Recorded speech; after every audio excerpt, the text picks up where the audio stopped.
শুভেন্দু অধিকারীর পিএ খুনে বড় সাফল্য। মাত্র 4 দিনের মাথায় জাল গুটিয়ে 3 আততায়ীকে গ্রেপ্তার করল পুলিশ। কিন্তু প্রশ্ন উঠছে, চন্দ্রনাথ রথকে খুন করতে কত টাকা সুপারি দেওয়া হয়েছিল? কারা রয়েছে এই ভয়ঙ্কর ষড়যন্ত্রের নেপথ্যে? আর কেনই বা টার্গেট করা হলো মুখ্যমন্ত্রীর ঘনিষ্ঠ সহায়ককে?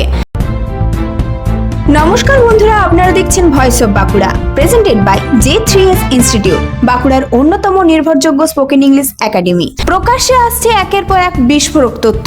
উত্তর 24 পরগনার মধ্যমগ্রামে ঘটে যাওয়া এই হাই প্রোফাইল খুনকাণ্ডে চাঞ্চল্য ছড়িয়েছে গোটা রাজ্যে। তদন্তে নেমে বিশেষ তদন্তকারী দল বা এসআইটি গোপন সূত্রে খবর পেয়ে হানা দেয় উত্তরপ্রদেশ ও বিহারে।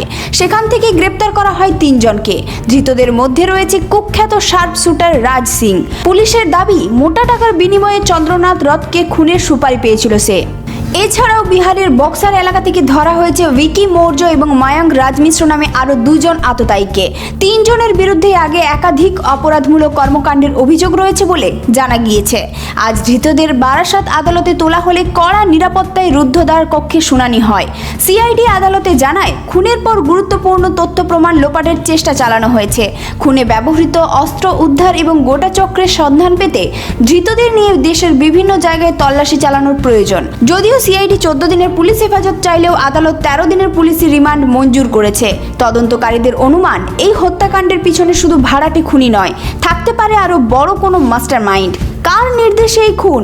রাজনৈতিক যোগ আছে কি, নাকি ব্যক্তিগত শত্রুতার জের? এই মুহূর্তে সব দিক খতিয়ে দেখছে তদন্তকারী সংস্থা। অন্যদিকে বিরোধীরা ইতিমধ্যে এই ঘটনার পেছনে গভীর রাজনৈতিক ষড়যন্ত্রের অভিযোগ তুলতে শুরু করেছে। ফলে রাজ্যের রাজনৈতিক মহলেও শুরু হয়েছে তীব্র চাপানোত্তর। এখন সবচেয়ে বড় প্রশ্ন, চন্দ্রনাথ রথকে সরিয়ে দিতে আসলে কার লাভ হতো? আর ধৃতদের জেরা থেকে কি উঠে আসবে সেই বড় মাথার নাম? এই মুহূর্তের সবচেয়ে বড় আপডেট এটাই। ঘটনার পরবর্তী প্রতিটি খবর সবার আগে জানতে চোখ রাখুন ভয়েস অফ বাঁকুড়াতে। এই ধরনের গুরুত্বপূর্ণ খবর সবার আগে পেতে আমাদের চ্যানেলটি সাবস্ক্রাইব করুন আর ভিডিওটি শেয়ার করতে ভুলবেন না। আপনার মতামত কমেন্টে জানান আর লাইক শেয়ার করে ভয়েস অফ বাঁকুড়ার পাশে থাকুন।